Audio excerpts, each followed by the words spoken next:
All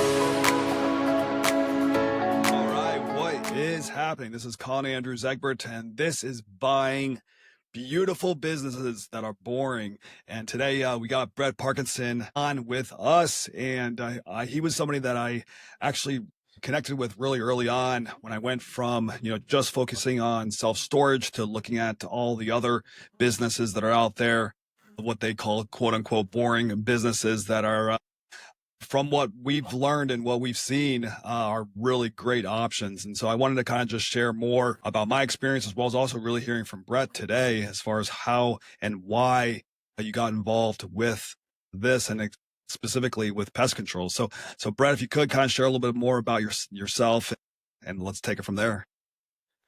Short story. So I was fortunate to grow up where I did, and I met a lot of well-to-do fathers, and they kind of just told me about their stories. And the one that I kind of latched onto or liked the most, because you have the guys that work for corporate and they work 80 hours a week and they make a lot of money. Then you have entrepreneurs who work 80 hours a week and they make a lot of money, but you never see either of those guys.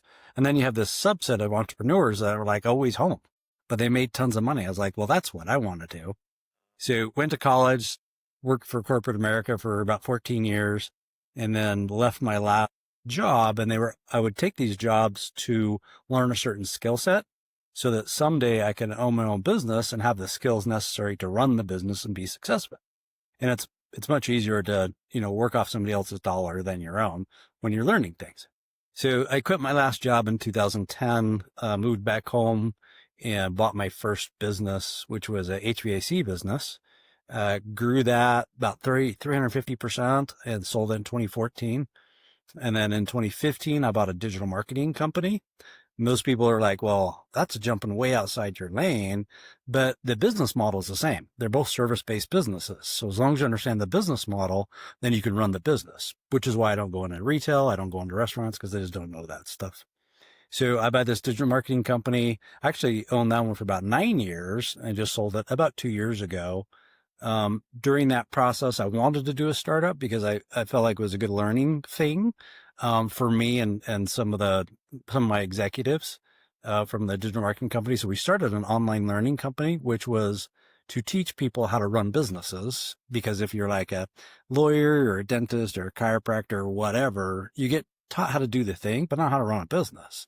So it was a nice online thing to go to learn how to do that stuff. And then in 2022 is one time I did step way outside my lane, but it was a really good buy. I had a dude, so I bought a used car lot, and Brendan still runs that today. And then I think it's coming up on a year now. About a year ago, an old colleague of mine that worked in the same place I did the last job I had reached out to me, and we'd kind of gone through similar paths.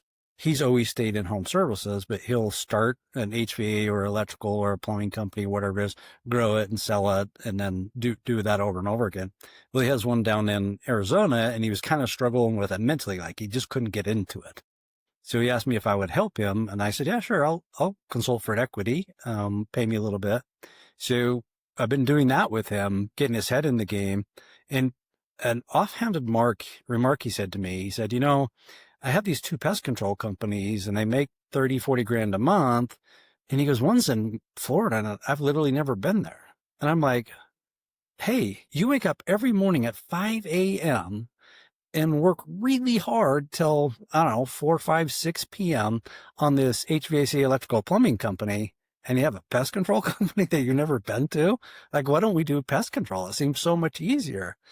And he's like, yeah, it is. So, but he still needs to make something of this company that he's in currently. So I kind of set forth on the task of buying other pest control. He's a big startup guy. So we've done 2 startups as well, inside this roll up that we're doing. But my job is to acquire pest control companies. And then we have our integrators that we can, plug in, the Liebel brothers, and Brennan, I guess now down in Florida. Yeah, that's pest control. It's just a little bit easier business. And we have a advisor, his name's Lee, that used to work for one of the largest trade buyers, and they buy pest control companies. So he's our advisor now, and he's like, here's the framework. You need to buy them like this, package them together, install all of this stuff, and then trade buyers and PE will want them. the game. So now you have two ones that you purchased and then two that you started. Is that correct? Correct. Yeah. Okay. Got it. And can you kind of talk a little bit about like the benefits over on buying that versus actually starting it? What have you seen now that you've done both? So the nice thing about buying is it already has cash flow. So, if it's making, let's say 30 grand a month, then you know how much it's making. And as long as your debt service cover ratio is decent, then you know how much you're going to be putting in your pocket every month from day one after you cover your debt. Whereas a startup, we've done two, one in Arizona, one in Nevada, very, very different results. Like Nevada, it took about 65 days to break even. Arizona's been 4 months and still hasn't broken even. So in one, you're into it 138,000 total startup cost. And the other one, you're 168 now and still hasn't broke even. So very different scenarios. So that's why I've always been an acquirer guy, because you just know your cash flow. And if you're good with that, now you can take that, assuming you don't need the money to live off, but you can take that, reinvest it back in the business and grow it using all the same skills as a startup. You just get to start with some money in your pocket. It's bootstrapping, more or less. If we could just the big picture, this thing 2, 3 years down the road, what are we actually looking at? Because a lot of folks, they think pest control, they think, a small business, something that people are probably, they own their own job type of situation. They don't think of anything like a multi-million-dollar business. But I want to take off your humility hat for a second and actually share, like, what do you see as the potential with what you're looking at doing? Because you're considering a roll-up, right? I mean, that's essentially the end goal. So give like big picture what you really plan on doing and why it is that you're putting forth the effort and the work to acquire these. So trade buyers and PE, let's just call them lazy. They don't want to put in the work to find these little businesses, create the standard operating procedures, do the processes, and implement the tech stack and growing them to a certain level. They just don't want to do that. So they've given us the blueprint. You buy them. We're looking for, you have to have at least 2 or 3 techs working for you in order to even get up to our level. Cause there are a lot of them that just a one man show, right? Joe the plumber, and he makes 80, 90, $120,000 a year. And it's a good lifestyle business for them, but that's too small because he's the whole business. And if, Mark doesn't show up to your door, like you're going to call another pest control company. So you got to have 2 or 3 techs in there so that we know we can get in and do our thing, which is grow that business from making, say, $250,000 a year to a minimum of 500,000. And then we need 10 to 15 of those. Once you have those and they all have the same systems and processes and they all just look the same, then that's what trade buyers and PE want. They're like, oh, thanks for that bundle, and they'll take you. So you can generally speaking buy these for 3, 4, maybe 5x. 5x is like on the high side. That's a pretty thin debt service cover ratio, but they'll buy them for 8, 9, 10x. Termex, for example, which is way out there, they're huge, right? It went for almost 20x. It was 19 point something when Rent-A-Kill bought them. So they're out there. And since we have an advisor that's in this space and has been buying them, we know exactly what that blueprint is and how much they'll pay for. Got it. So as long as you are paying less for that, then you also have the opportunity to scale them up as well. So you're increasing cash flow, which I'm sure is a big component to it. So when you're actually purchasing them, what type of, if we're going to do collective total gross cost of these businesses when you buy them, at the time that you buy them, collective, what would that amount be, would you say? And then what's the total gross amount do you think that you can sell them for? Just give a range if you could. Yeah. So let's say that the average one might make 250,000 a year. So you're probably paying $1 million. Let's just call it an easy 4x multiplier on there. You need 10 of those minimum before they're big enough for anybody to look at. So your $10 million that you've spent on these. During the process, they are making money. So you are making money while you're doing this. But let's say it takes 3 years to bundle enough to get 10 of them, because it takes a little while to integrate. You can't just, go out and buy one every single day. It takes, say, 90 days to integrate them fully. And we have 2 integrators. I'm sure we'll collect more as we go. So say it takes 3 years. So you're into it, $10 million. 3 years later, you're able to sell them at, let's just say 8x. Doesn't have to be 10. Like 10 sounds really cool, but now you're 8x, but instead of them making, 250,000 a year, now they're making 500. So you got K times 8x So what is that? 4 million, and you got 10 of them. So now you're at 40 million. Got it. So that's really the number. I mean, you Yeah. around 10 million total in to purchase them. You optimize them, you make improvements, you standardize the processes, you work out the marketing and the sales, and really just make it as efficient as a business as possible. And Yep. because you have these at scale and you know what's working, what doesn't work, you know how to do client acquisition, customer acquisition, you Yep. have all these things that are down, then it just becomes a essentially just moving levers to get Yep. the best output. Yep. So we're talking 10 million to 40 million. So we're talking about a legitimate $30 million potential profit. And we're talking about Yep. 3 years. That's And real. that's just the buying selling part. Remember, they're also making 500 grand a year each during this process. That's a nice chunk of change too. And something that's pretty important to me and my partner is because neither one of us came from money, we kind of built ourselves into this. We really love to give back to the next generation of entrepreneurs. So just like when I sold my digital marketing company, online learning company, my key people had actual equity in there. So when I got the check, they got a check as well. So each one of these, kind of what we're looking for, and we give the seller the opportunity to stay in it and have a part of that, have a bite of that bigger apple at the end of the day with some retained equity. The new SBA rules kind of makes that more challenging. There's always a workaround for that kind of stuff. But think about how cool that would be if you're a seller and you just want to hang on to, say, 10% of your equity. So you get, instead of $1 million, you only get 900,000 because you hung on to 10%, right? But then when you go to sell that one and now it's worth 4 million and you get 10% of that, you just made an extra 400 grand. Like, that's pretty cool.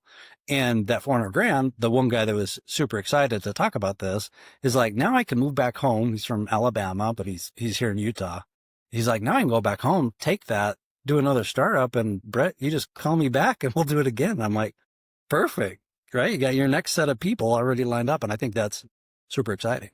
So as you know, and we were talking about this earlier this week, one of our goals for True Oak Ventures is to allow investors that aren't ready to run the whole show. They're not ready to sign their name to loans.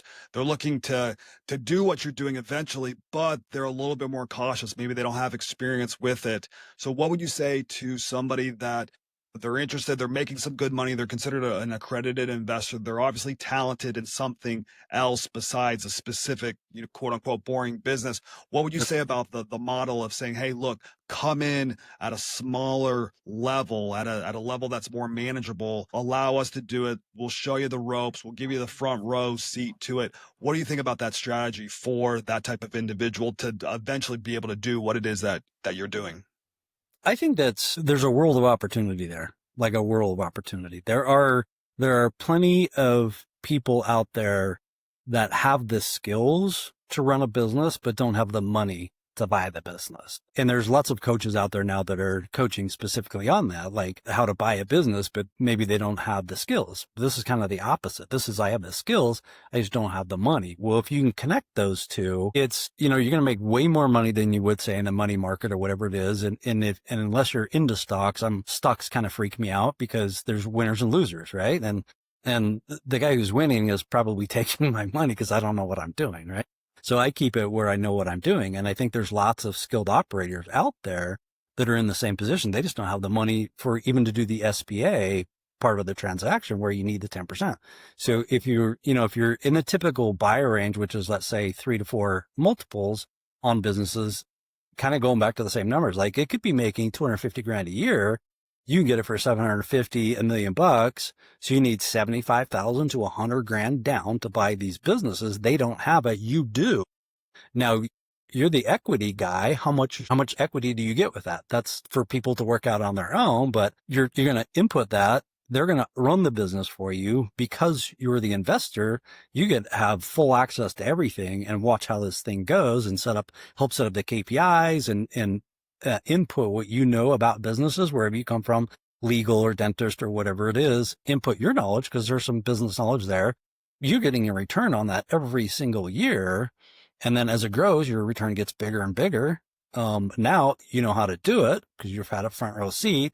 You keep that money in there, but you've made money now. Now you go do it yourself, do your own SBA and buy your own that's making say 250 grand a year, whatever it is, and you build it. Now you get Exactly. 100% of that. And then Totally.